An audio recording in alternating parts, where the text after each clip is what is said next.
कुत्ते की वफादारी।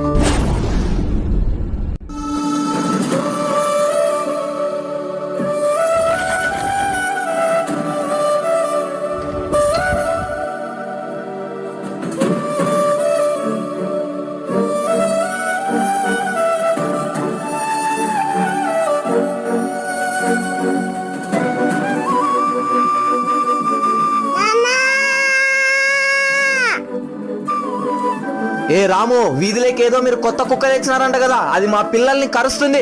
ఆ కుక్క పొద్దున లోపల వీధుల్లో ఉండకూడదు, లేకుంటే కేసు పెడతా నీ మీద.